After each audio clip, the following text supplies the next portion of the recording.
যারা পালিয়ে আছে আমি তাদের আগে আপনাদের বলছি যে তারা আমাদের খানায় এখন ক্রিমিনাল, তাদের যেই কোনোভাবে পাওয়া হলে তাদের ধরা হবে। আপনারা যদি তারে খবর দিতে পারেন আমরা তাদের ধরে ফেলবো। ডিআইজি সাহেব এখানে আছে, র্যাবের ডিজি আছে, অন্যান্যরা আছে, কমিশনার সাহেব আছে, তাদের ক্ষেত্রে এটা হলো আমাদের একটা ডিসিশন।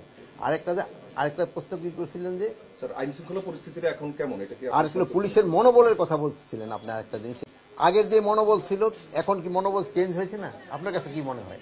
অনেক চেঞ্জ হয়েছে, তাদের মনোবল কিন্তু আগের থেকে অনেক বাড়ছে এবং এটা আস্তে আস্তে বাড়বে। একটা ঘটনা ঘটার পরে এটা তো আমাদের কাছে এমন কোনো কিছু নাই যে 2 দিনে আমি এটা চেঞ্জ করে ফেলবো, এটা তো সময় লাগবে। একটা ধরেন যে একটা ঝড় হয়ে গেলে এই ঝড়ের থেকে ঘর বাড়ি রিপেয়ার করতে সময় নেয় না, তা আমাদের তো কিছু আপনারা সময় দিতে হবে। মানে এখন আপনারা যতটুকু সময় ভাবতেছেন কিন্তু আমাদের কাছে সময়টা মনে হয় সময়টা কম, এই জন্য আমাদের একটু বেশি সময় লাগতেছে। কিন্তু আপনারা আবার অনেক সময় অযোগ্য হয়ে যাচ্ছেন যে না এই তাড়াতাড়ি এই হচ্ছে না, কিন্তু উন্নতি তো হচ্ছে। উনি কোন থেকে জানলো যে 3 মাস বাংলাদেশে লুকিয়েছিল? আমরা তো জানি না। আমরা যদি তারে জানতাম আমরা অবশ্যই ধরে ফেলতাম। যদি এর আগে ওই খবরটা ওনারা আমাদের দিতে পারতো যে উনি ওই জায়গায় লুকিয়ে আছে, আমরা অবশ্যই তারে ধরে ফেলতাম। আপনারা বলেন যে আপনারা একটা খবর দিচ্ছেন ওই জায়গায় লুকিয়ে আছে, আমরা তারে ধরি নাই, বলেন এরকম একটা এক্সাম্পল দেন যে ওই জায়গায়। আর আপনার থেকে তো অন্যের বেশি খবর রাখে না, আপনারা অনুসন্ধানী সাংবাদিকতা করেন। আপনারা যেভাবে রিপোর্টটা দিচ্ছেন আমরা কি কোনো ইসে ছাড় দিচ্ছি?